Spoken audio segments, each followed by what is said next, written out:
Thank you and welcome again to our evening session this evening, our conversation around sustainability and how we can empower children to build a healthier planet. We'd like to just introduce you to some of the team as we go along and share some thoughts and ideas with you around the guide.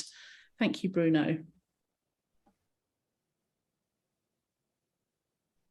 So tonight's session is for an hour, 7:30 till 8:30. We will take a break around 8:15 to give plenty of time for your questions and thoughts if you want to speak to any of the panelists with us tonight. So there will be lots of opportunity to do that, to sort of check in there. Please use the chat box, the Q&A box at the bottom of your screen to put your questions in, and we will be checking through those as we go along. Thank you. So just to start off by introducing ourselves as Team Tiney to those that don't already know us. My name is Kim Esnard, and I'm the Education and Training Lead at Tiney, and also an ex-childminder. Many years ago. So we are thrilled to be hosting this event, especially as we know the importance of acting now to protect the future for all of our children. If you haven't heard of Tiney before, let me just take this opportunity to tell you a little bit more about us. We are the UK's fastest growing childminder agency, and we're registered with Ofsted, of course, and we were started by the founder of Teach First. So we do have a really long history of making an impact in education. Our mission really is to raise the profile of childminders as early years educators, and to really sort of support this part of the journey, this sort of solution to the childcare recruitment crisis that we're experiencing at the moment. We do this by providing really upfront training, lots of tools, lots of support needed to launch a childminding business, as well as the long-term professional support once our practitioners are registered with us.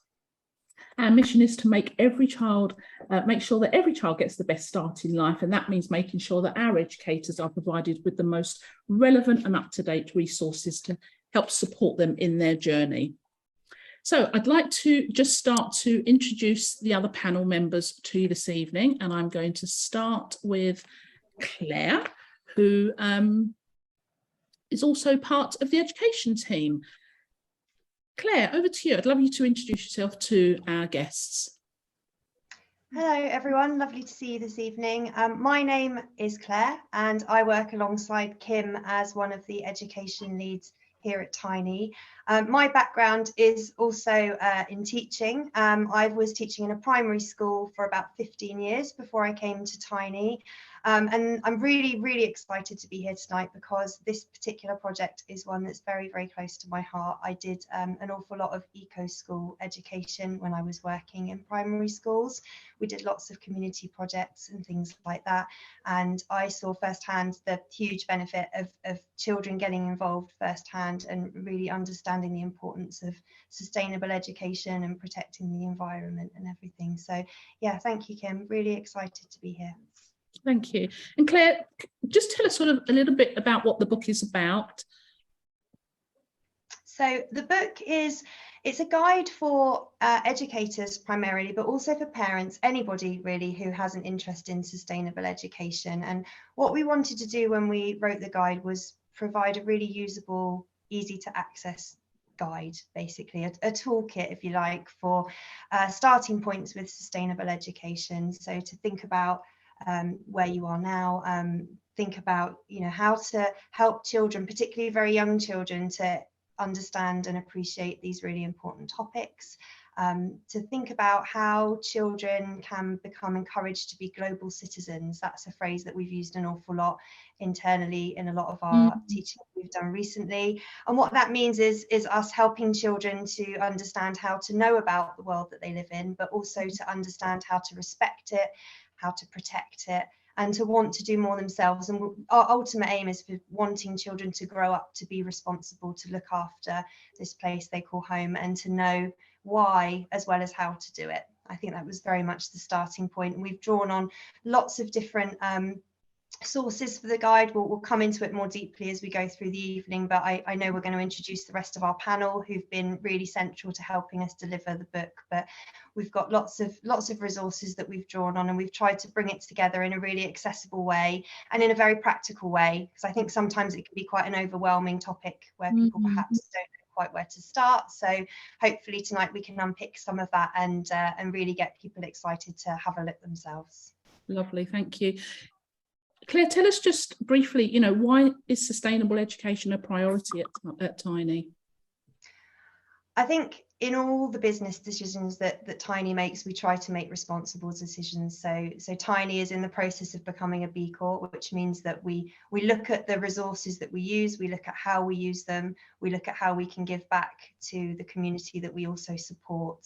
And I think it would be wrong of us not to try and deliver that same message in the educational experiences that we're trying to give to the children that we're working with. And I think a huge aim for us is to really support all of the educators, the brilliant educators who I have to say are doing lots of these things already. They're making it very easy for us, lots of them, because they're fantastic. But I think we really wanted to have, as Tiney's key values are to respect, to trust, to really think about why you're doing things, as not just accepting as they are, but to question why. Curious minds see more is one of Tiney's key values, and we really wanted to encourage that through writing this guide, and that's why we thought it would be a wonderful way in for not only improving the education but supporting the key values of the company as well. Absolutely, yeah, absolutely. Thank you so much.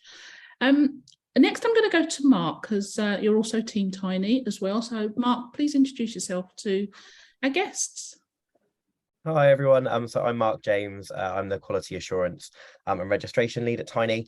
So a lot of what I do is working with our consultants who support you guys as childminders, and looking at what support we can get in place, and also working with Kim and Claire in the education team to kind of look at what we're offering with regards to education and training.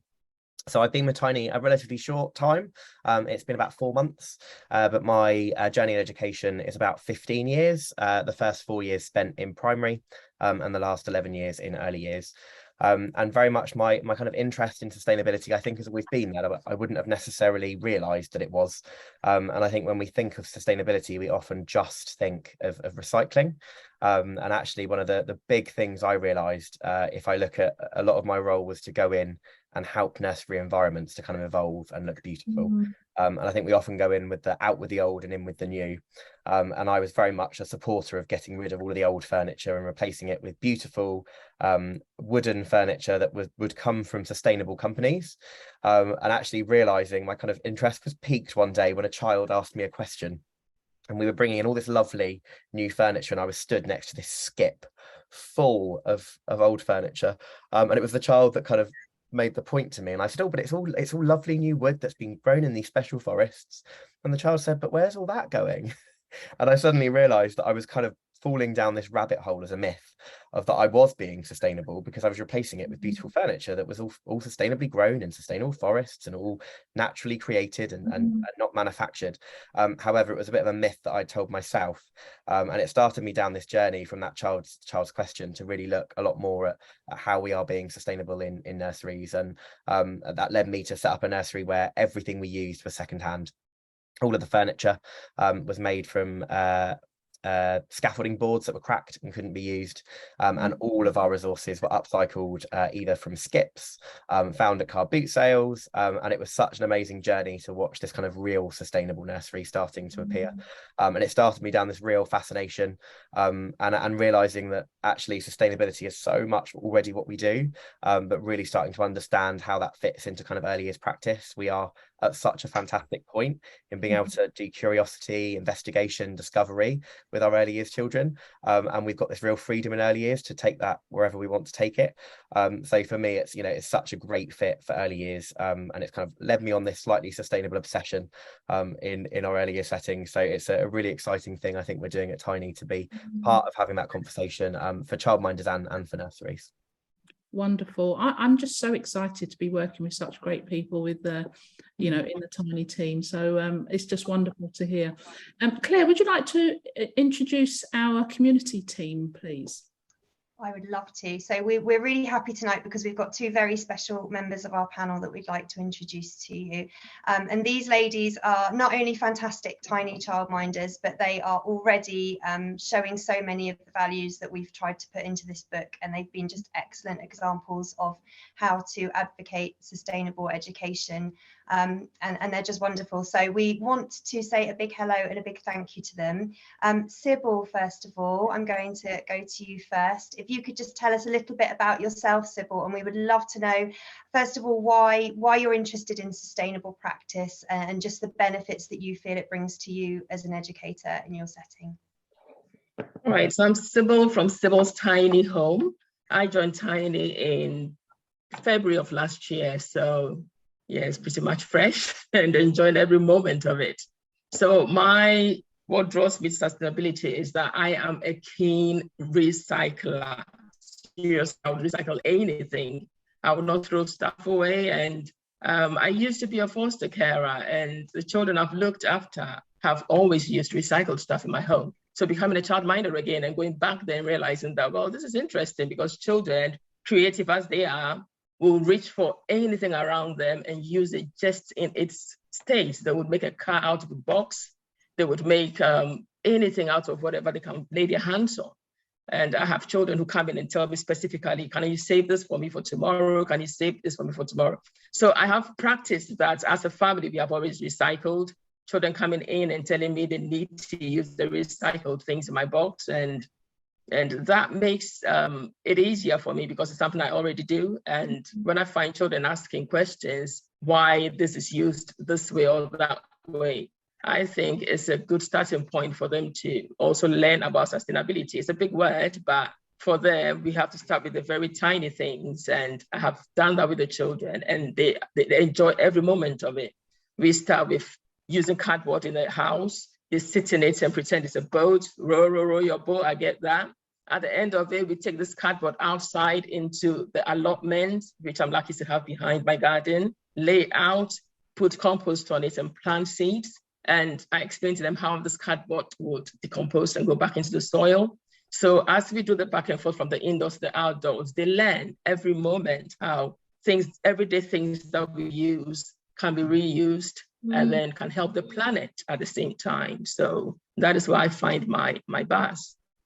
Thank you so much, Sybil. And I think you hit the nail on the head actually when you said sustainability is a big word, but actually early years is the perfect time then, isn't it, to start talking about that big word. And children are never ever too young to start learning lessons about sustainability. And I think just from listening to you there, you can see it's just core in everything you do. And I think that's so important because it's within your values and you can just see already and hear the impact that it's having on the children that you're working with. So thank you. That was lovely. Claire, can I just add there as well, our very modest Sybil, look out for her on Alan Titchmarsh's show coming up shortly.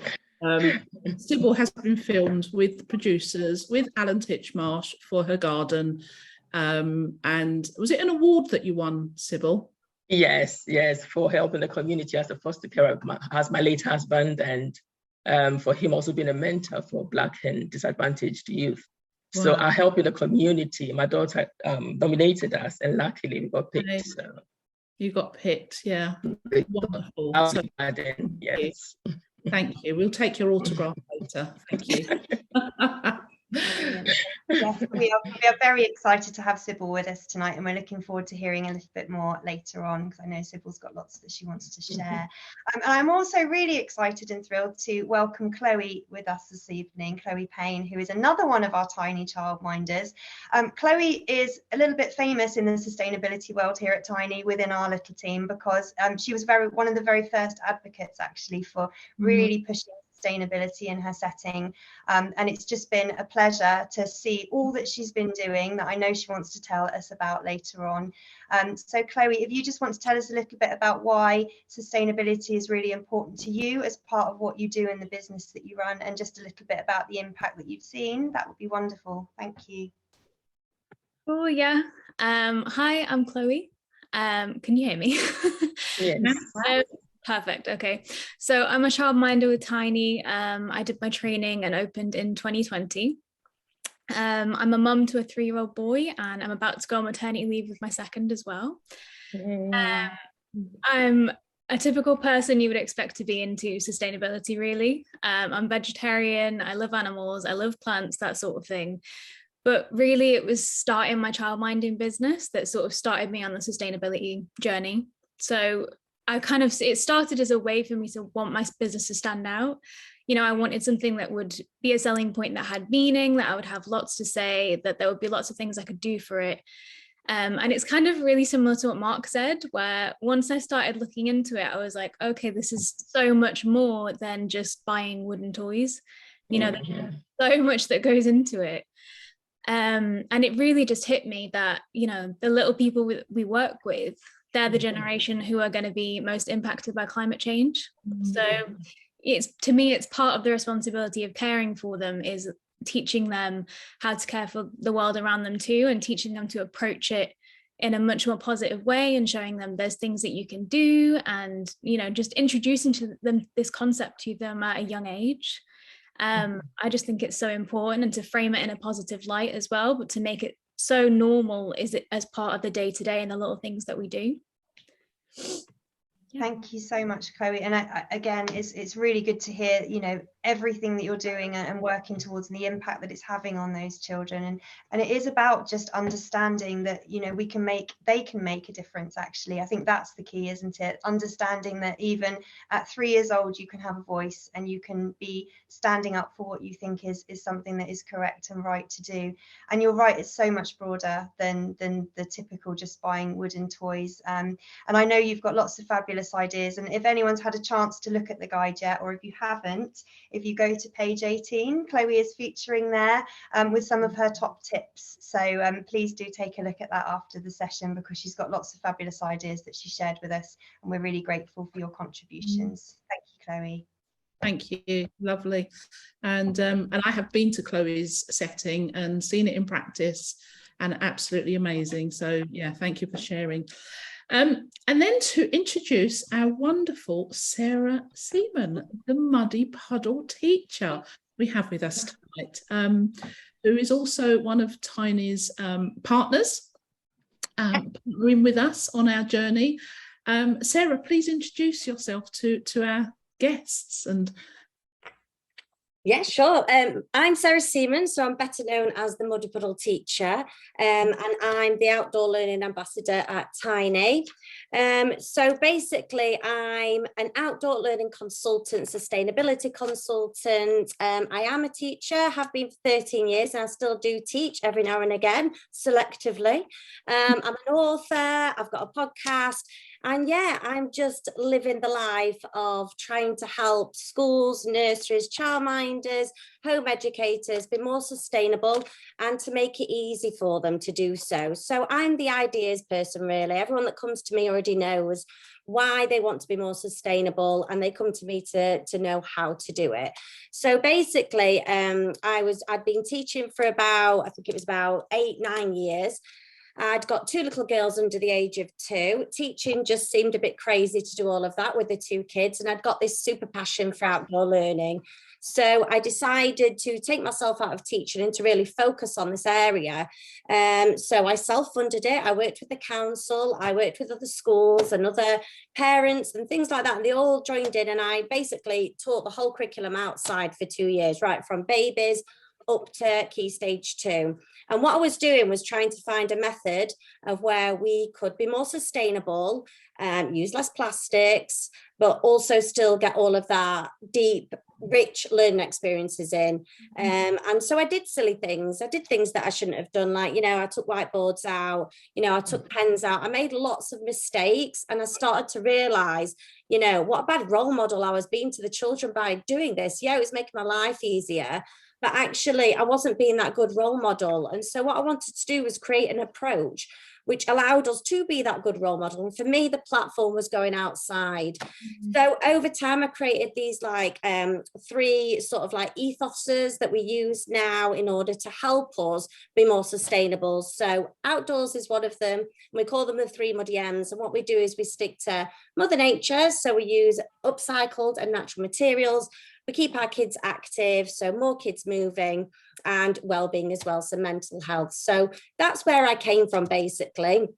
I have done almost every role under the sun. I've been a nanny, I've been a teaching assistant, I've been a teacher.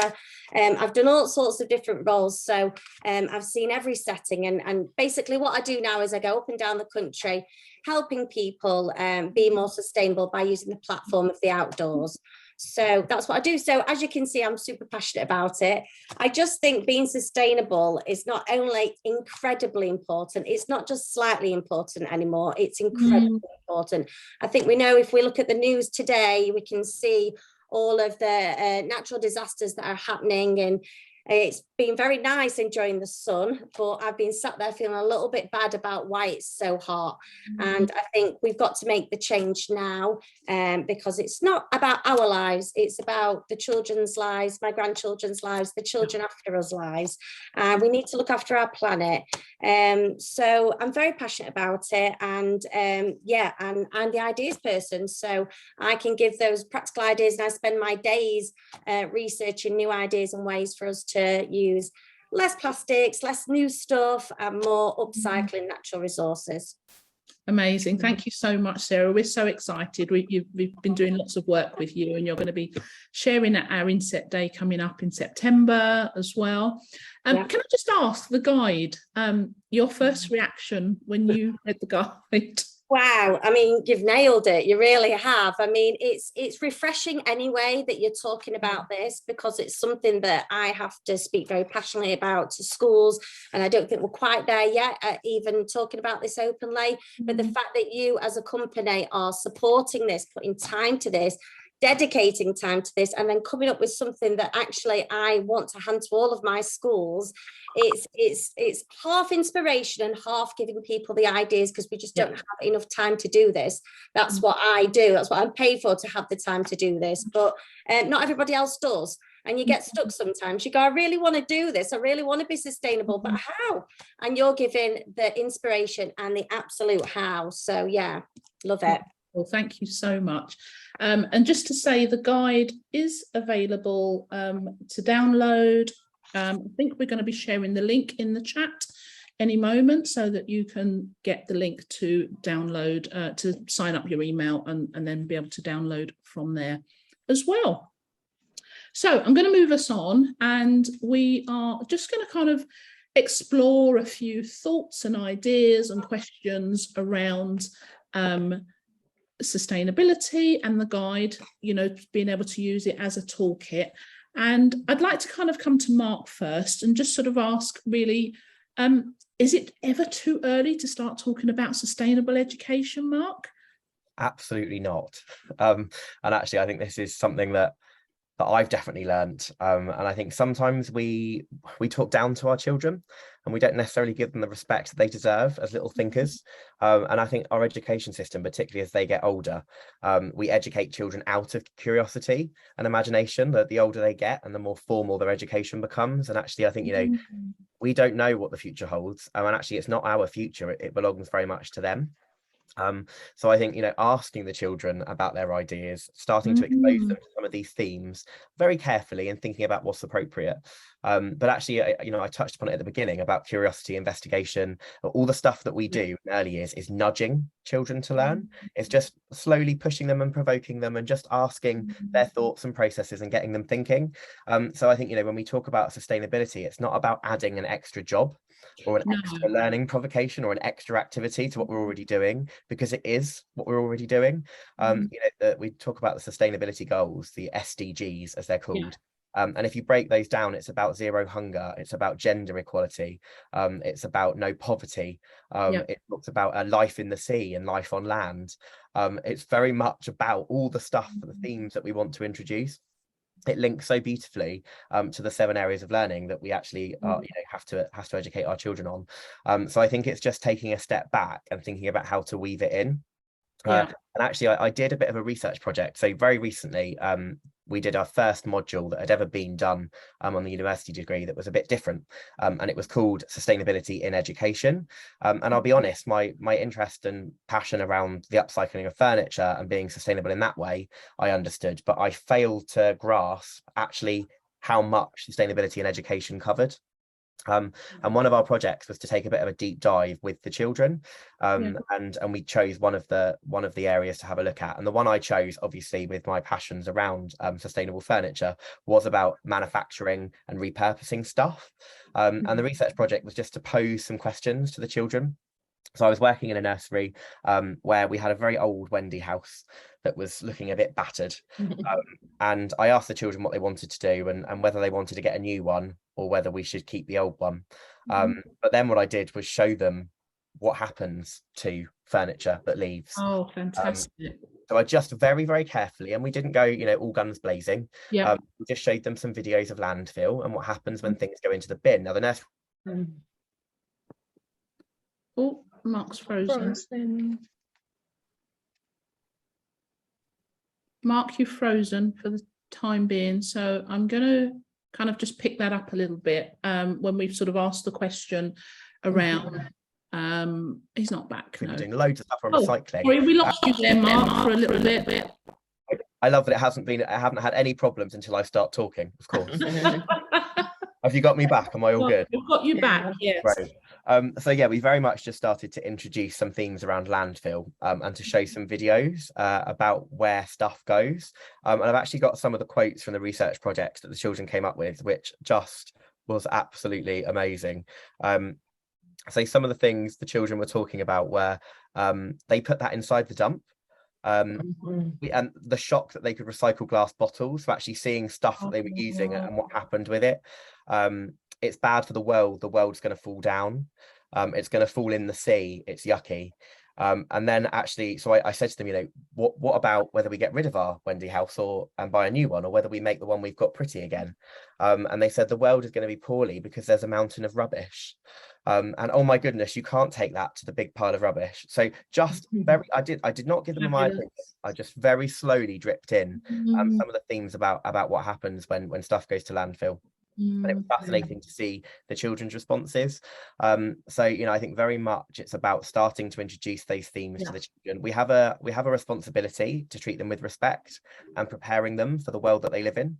So having those conversations and just enabling and facilitating conversations with children is such an important part of our role as early years educators. And I think it's the same with sustainability. It needs to be weaving in to all that we do. Children are so capable, aren't they, of those conversations, and they just really enjoy being a part of those conversations as well. Can I just ask Sarah, just kind of building on that, really, what would you say are the main benefits to both practitioners and children of immersing themselves really in into becoming a sustainable setting? I think the obvious benefits are the fact that you are being that good role model. And it's the feel-good factor. You feel good when you're doing good things for the planet with the children. It's like gardening. When you do it with the children, there's just something about it that just feels really normal and natural and important. So there is that obvious one that, the children are learning a lot about how to look after the planet in practical ways, because that's how the children at this age will learn best, is by doing and then having conversations around it. I mean, the conversations that pop up are just amazing. Just like, Mark's just given us some quotes there, the things that the children are saying, and you scaffold from that and you work towards their understanding and pitch where their understanding is coming from at this, because some of the children will come from different homes and families, and they'll all have different versions of what sustainability means to them. But the children at this age are far more into it than the older ones. These are the guys that really want to help and want to nurture. So they get many benefits from that. So like I touched upon, the speech and language that they get is incredible, the vocabulary that they're using. And yes, do not try and dumb it down, you know, tell the children what deciduous and evergreen is. They love it. You know, words are just words. Just because they're long doesn't mean that the children won't grasp or understand them. And they might not grasp and understand them then, but later down the line, they will, because they've heard it and they've had conversations with it and someone's used it with them. And all of this is like key stage 1 work. So if you're doing it down here, the children are going to grasp it when they get further up through school. So yeah, there's all of that. There's the learning to care for the environment, ways to do it. And this comes through home as well. So as they're doing this with you, they'll be taking it back home as well, because they love all of this. You know, if you're actually sharing and showing them how to recycle at school and in your settings, then they will certainly take that back to parents and go, hang about, what are you doing? I do. Doing that? We don't have that. Brushing your teeth. Yeah, they do. They kind My children love being the light switch off monitor at school and come home and tell me off when it looks like Blackpool at home. So illumination. So yeah, they love that responsibility. But there's also lots of hidden secret learning while you're doing all of this. And this is why I love it. It's so cross-curricular. So as well as them learning lots of different vocabulary and speech and language, it's also promoting great fine and gross motor work, because you know, you're doing lots of gross motor work while you're doing all of this, and fine motor work. You know, people sit there in their planning trying to think of ways to use, you know, their fingers and their gross motor skills. Well, just do a lot of sustainability stuff, just use upcycled and natural materials, and it's all in. But it also bodes well for you going outside as well. So if you're wanting to be more sustainable, my biggest tip to anybody is to go outside, and that has benefits for practitioner and child. Obviously, we know from lockdown, going outside benefits all of us. You know, it was our one thing that we had nothing else, but that was 1 hour a day. That was enough. We loved it. I loved seeing everyone going outside.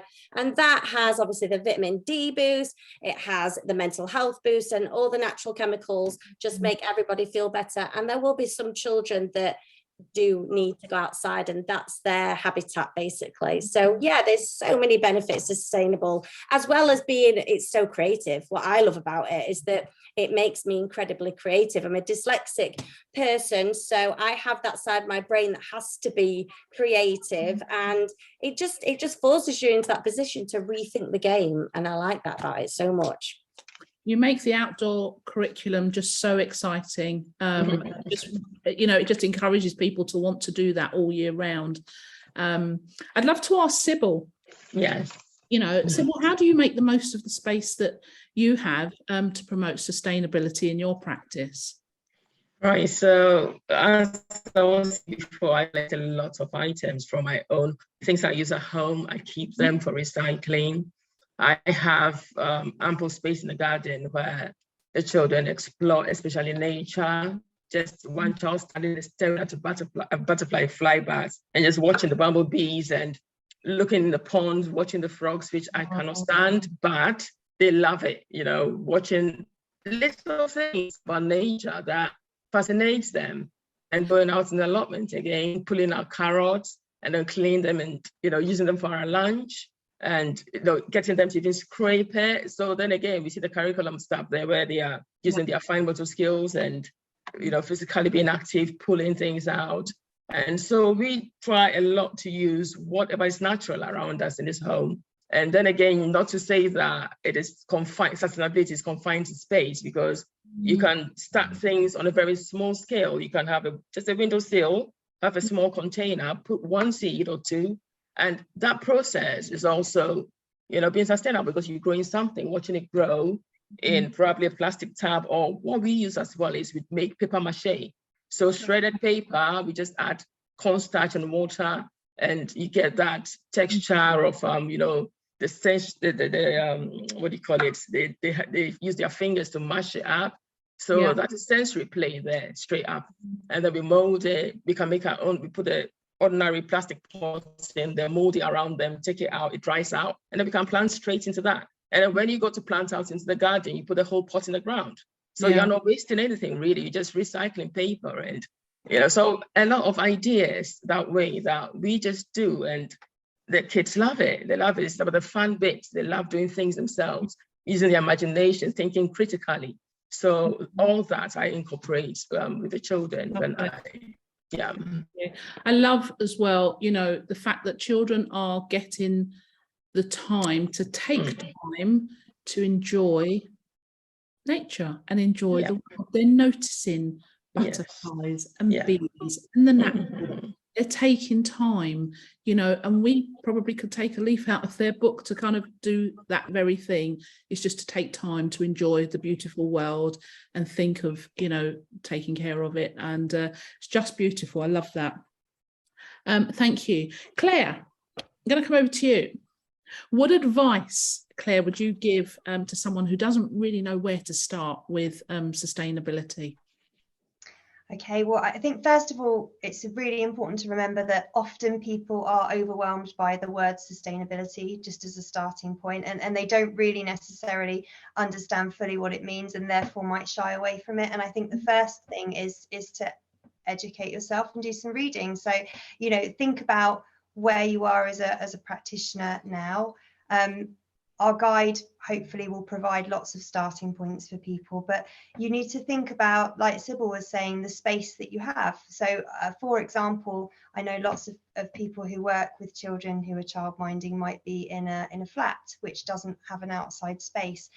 Don't let that put you off. You know, as Sybil was saying, there's lots of ways that you can make a beautiful garden on the windowsill in your kitchen, and it can have just as much impact as if you had a whole field of flowers out the back of your house. There's lots and lots of ways in which you can be creative. The recycling element is something that, you know, as a habit to get into anyway, it's a really good thing and a really important thing that hopefully many people are now doing. But using those products, it's all about thinking, do I need to waste it? Is there a way that I can reuse this in some way? Can the children help us decide how to reuse it? You don't have to have all of the answers. Often the children will come up with the best solutions.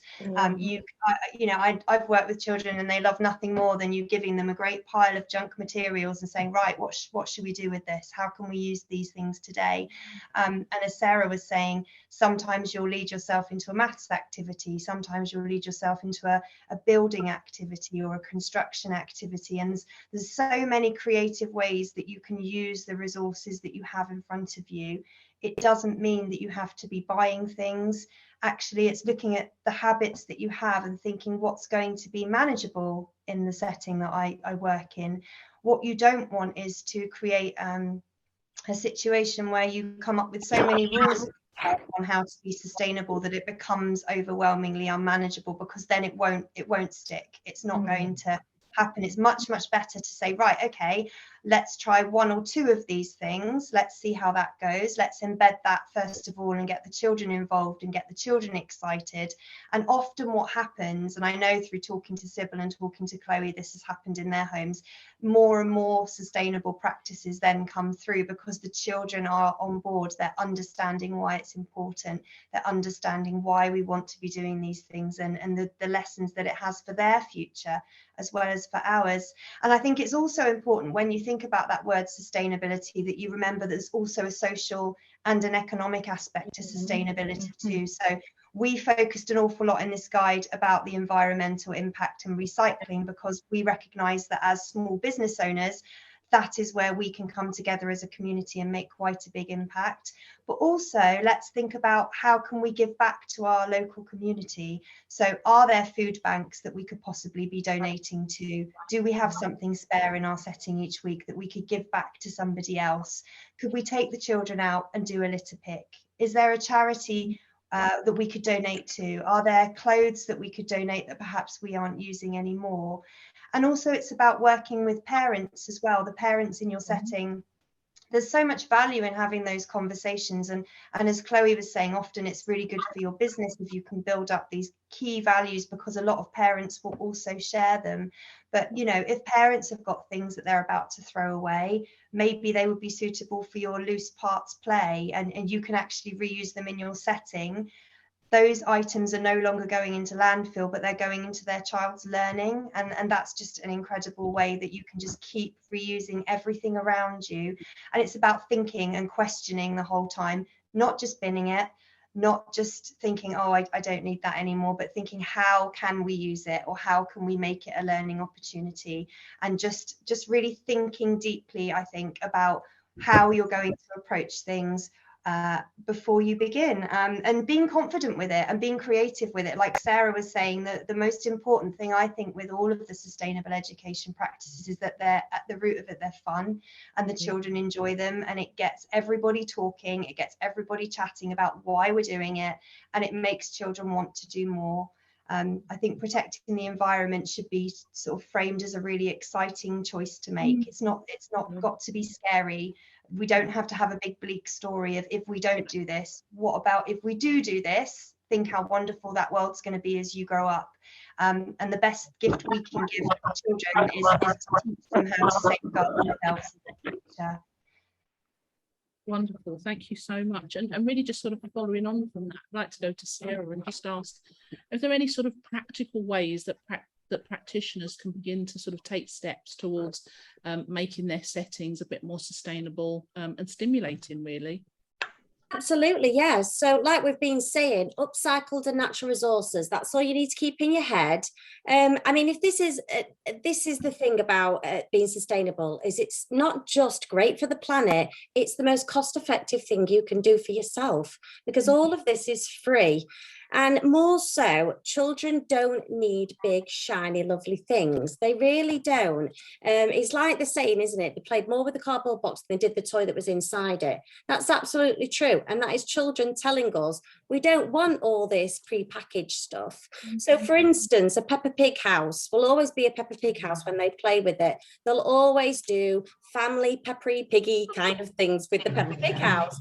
But if you make one out of a cardboard box, it may be a house. It may then turn into a spaceship, and it'll turn into something else and something else. All of these open-ended, creative, original thinkers are what you are nurturing there. And this is why all of this is so powerful. You know, sometimes you think, you know, am I just being tight? You know, could I go out and get this and get that? Absolutely, you're not. These things are the most powerful things.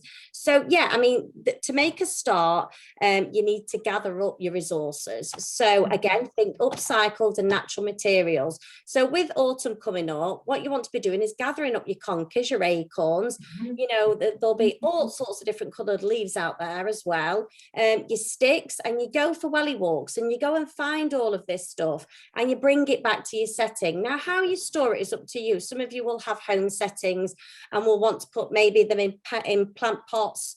What I do is we use tyres from the car mechanics, because for them to get rid of the tyres is very toxic. So any of them that we can reuse is going to be helping the planet instantly. So we use lots of tyres, decorate them if you should, and they become your outdoor wardrobes. Don't buy any fancy sheds. I bought every fancy shed under the sun, and every fancy shed always tyres and has to go in the bin in the end. So it's another waste of money that you could have spent on outdoor clothing. But also, you know, weather tyres things, so use tyres. So yeah, they're great for creating an outdoor wardrobe. And then once you've got the stuff, that's when you'll start experimenting. So, you know, for instance, physical development, we've had the kids making golf clubs out of water bottles and bamboo sticks. I love bamboo sticks, by the way. They're just so diverse and are great for creating storyboard frames. You know, if you want to go and make natural pictures, get your canes out, they're great for that. And because they're even, you can make shapes, 2D shapes. You can make dens out of them with sellotape and things like that. They love that, and you're working into 3D shapes there. And yeah, so there's lots of physical development. We've done obstacle courses. What child doesn't love an obstacle course? They love it. But really put some pattern work into that. So, you know, if the stick is vertical, then we're going to balance on it. If it's horizontal, we're going to jump over it. And then look for stones as roundabouts, and you're getting loads of great gross motor skills in there, and they will play with that all day long and change it up and make it different. And once you've structured it, most of these things we do have to role play it first with them, but then you let them go with it and create their own versions of it.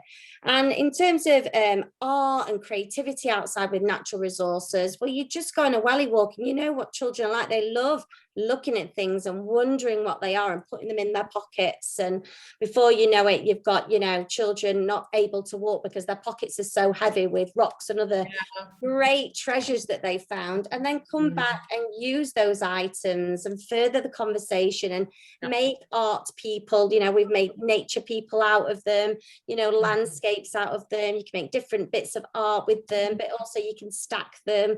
You know, it's a you know, construction element there to it as well. It's so rich if you just use that, use upcycled and natural resources, and everything else will flow.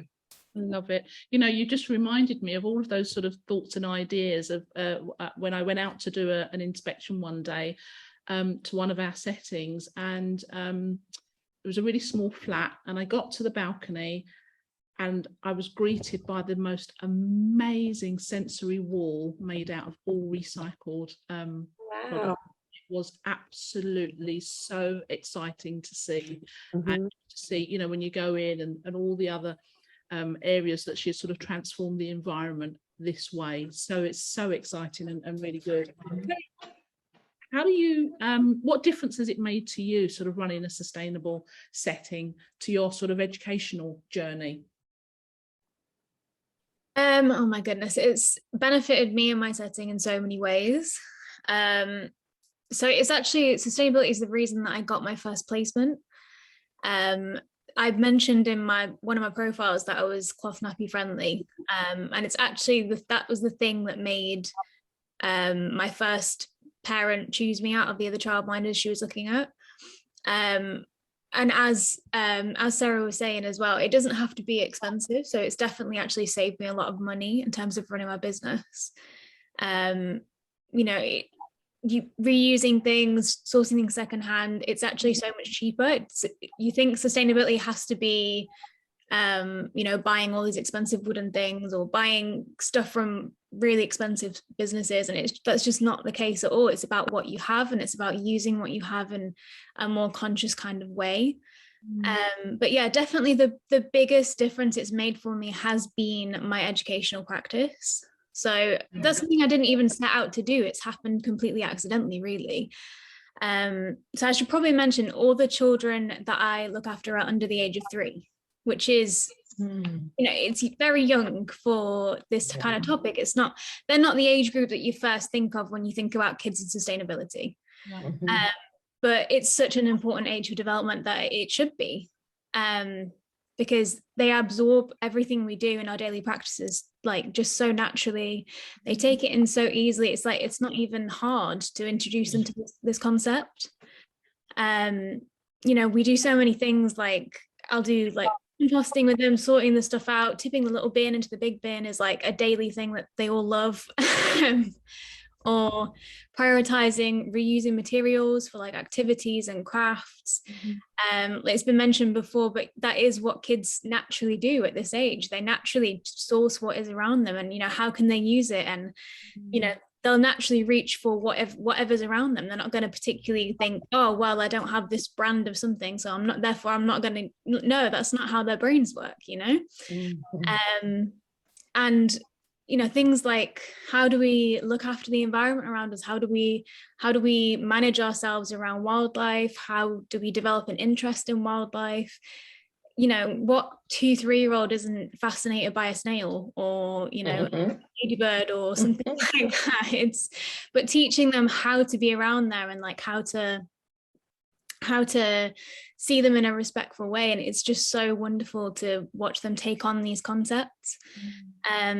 Because these big concepts you can make very small child friendly. You just have to make it kind of work for them.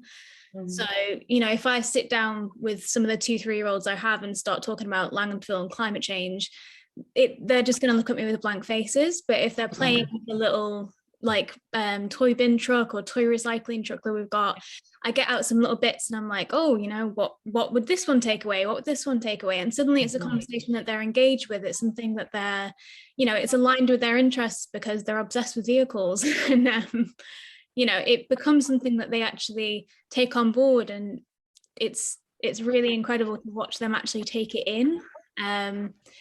So I had a little experience as well a few weeks ago where the 2-year-old boy that I have. So, you know, that's really, really young. He's a very, very smart 2-year-old. But we were on a little walk and he noticed all this kind of rubbish on the floor, and he was like pointing out that, like, oh, well, this rubbish is here and, you know, it needs to be picked up and the bin truck needs to take it away. And it was just like so incredible to me that his little brain had kind of noticed that something was wrong with that, and then also come up with a solution to it. You know, he's 2 and he's already kind of got to that point. And then there's also like, so sometimes you'll see little phrases and little things that they naturally picked up. So I've got a lot of them that are kind of at that why stage, you know, why is a question that's thrown around all the time. And often my answer to a lot of things is to say, well, so that it's not a waste. You know, so we're not wasting something, that sort of thing. That phrasing is used a lot. Yeah. And the other week I heard one of them use that exact phrasing in a conversation they were having between them, and it was just so funny to like hear them and think they've taken that on board. Like they've taken that phrasing because they've understood the concept and they've actually applied it to the situation. I'm not even involved. Like that's them taking what I have kind of accidentally given them and making it their own, which was so their own. And actually just all of those sort of daily habits that you're encouraging in them, you know, these very small people are going to grow up to be pre-teens and adults. They're going to keep those thoughts and habits, aren't they? They're going to still, that's really embedded, isn't it, into them, and we're raising global citizens and children that will do and think about the planet. So it's got long-reaching goals really to it, hasn't it? Absolutely. Just really want to, I'm mindful of time, and I want to make sure that we have time to sort of ask some questions, but would like to just sort of ask Mark, when we sort of finish with our questions, how can the quality of a setting be improved through sustainable practice? How can we kind of really improve our setting? So I think if we think of quality, it's not about a stamp from a regulator, be that Tiney, Ofsted or another childminding agency. It's about the experiences for the children. And I think actually building on what everyone has said, it's about trying to embed those themes and concepts with the children and then build upon them. You know, what does that waste mean? How can we improve? How can we make changes? And if you start just thinking about as teachers and practitioners and childminders, by just reflecting on our own practice, it's such an important skill to become a quality educator.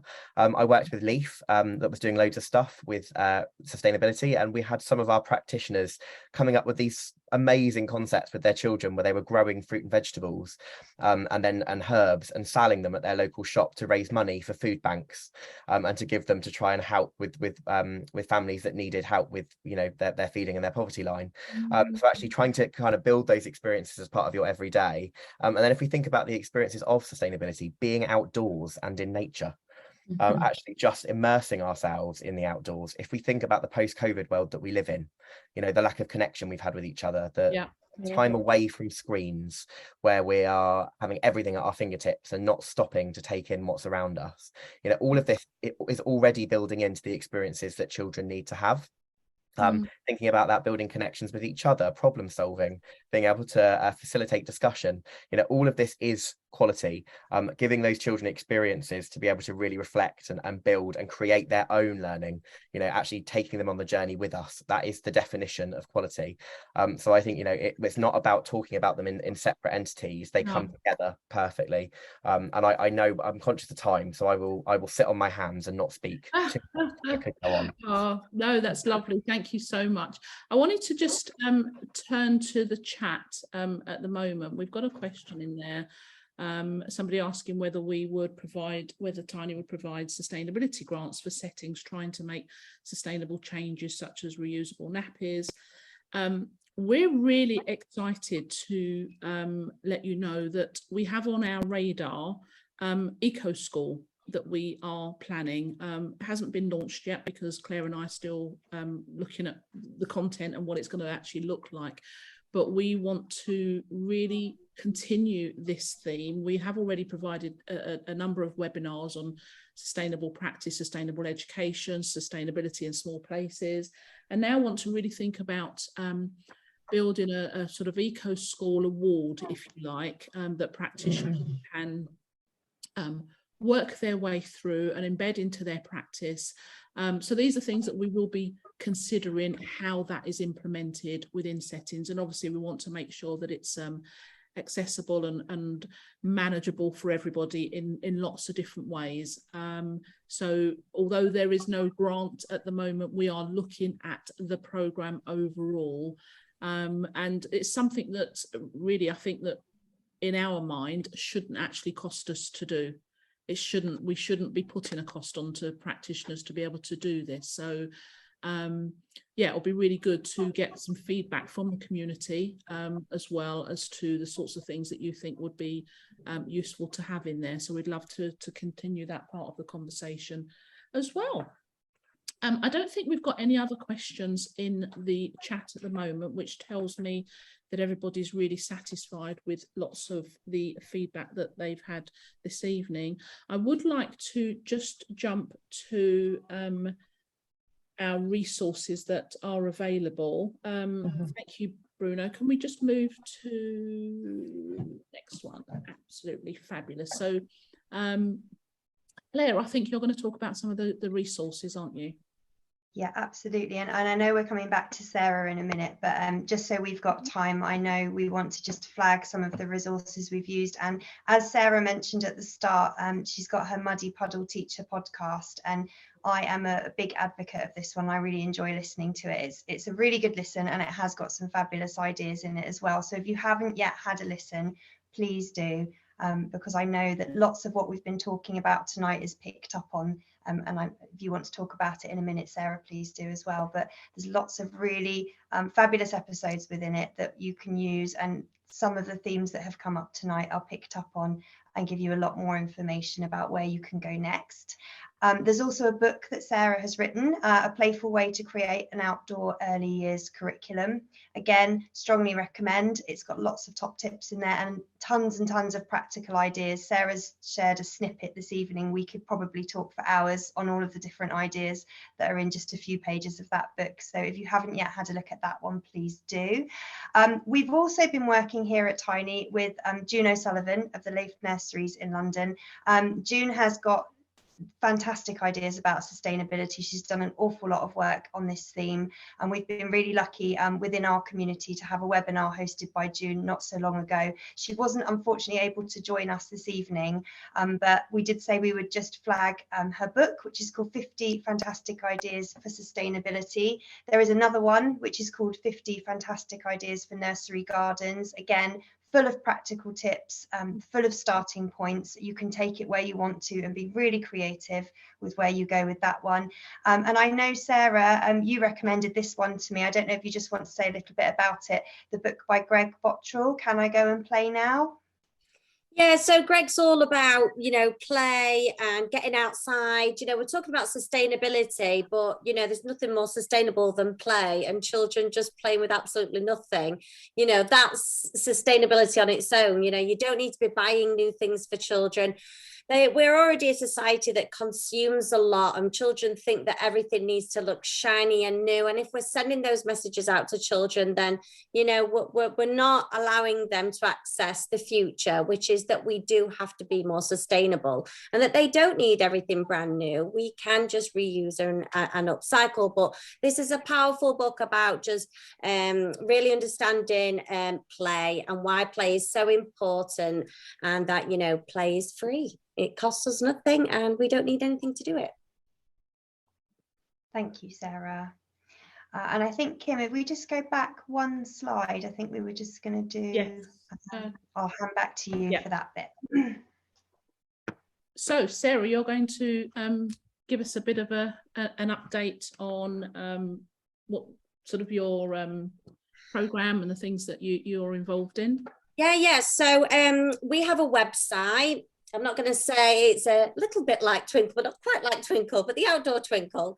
But basically, we have a subscription site, and we do have a free section to that. You don't need any credit card details or anything like that. I'm really here to try and help people be more sustainable and get outdoors in nature more. So there's about 60 free resources, and there's a mini Muddy boot camp, and the boot camp covers sustainability, outdoor learning, being a zero waste classroom teacher, and all the things that we're super passionate about at the Muddy Puddle Teacher. So there's about 60 free resources. You just sign up and you've got instant access to all of them as well. Like I said, we've got the podcast. I'm now on TikTok. I don't know how that happened. I think my children will be mortified when they're old enough to know, but we do everything we can to give you tips, and that's what we're about, is ideas. Because I know I've been so many training sessions, I've got back, I feel so passionate about what I've heard, but then I've just not got time to put it in place. So we are fast tracking you to get there quicker, and that's basically what we do, and we are. So come and join the Muddy Puddle Teachers. We can help you, and like we say, we've got childminders, we've got schools, teachers, nursery nurses, home educators. We're all just here trying to wave the sustainability flag. So yeah, come and join us. Amazing, thank you, just so exciting. And I'm a subscriber to the site. Love it, love it, love it, love it. Absolutely amazing, and so reasonable as well. I think that's bringing us to a close for tonight. Want to sort of say thank you to all of our panelists tonight, and just talk to you. Sorry, Bruno, can I just go back a couple slides and just talk to you about what's coming up? Thank you. And thank you to Bruno in the background, who's been looking after us so beautifully tonight. Just coming up, we've got in September, we've got the Tiny Inset Day. Again, this is another way that we support all of our practitioners with 2 inset days a year. Which is quite unheard of for childminders, but it's just one of the ways that we want to support our community. We also have the Tiny Big Conversation. So we have the Ofsted Big Conversation, you have London's Big Conversation. We also have Tiny's Big Conversation. So they're regular topics that we will be looking at and inviting the wider sector to come and join us in there. We're also launching our new topic of food, fitness and fun, and we're hoping to have some live cookery sessions for our practitioners and children in the coming months as well. So there's lots more going on that we're going to be sharing with you. I would love to just invite anybody that doesn't already know Tiny, I think that's on the next slide, please, Bruno, to come check us out, come and have a look at Tiny and the route into childminding. If you're a practitioner outside, if you are on the other side of registration with Ofsted and you'd be really keen to find out more, if you're considering a career change and would like to learn more, we'd love to have a conversation with you to talk about our mission and our vision and how we support our practitioners and what we are hoping to do whilst we enable our practitioners to sort of unlock the potential of every child, and how we're hoping to do that and building our own community. So please do come and have a look, join us, come and have a conversation with one of us, and share the guide far and wide. We'd love to have some feedback from you. We'd love for you to connect on our socials and share, you know, the feedback on the guide, how you found it useful. And just to join us for further conversations. We really do appreciate you joining us tonight. And just to say thank you to all of our panelists tonight. Thank you all for joining us. Thank you for all of your feedback and sharing your stories and your excitement. We're really looking forward to doing a lot more work around this as we go ahead. So I'll say good night and thank you. Thank you all so much.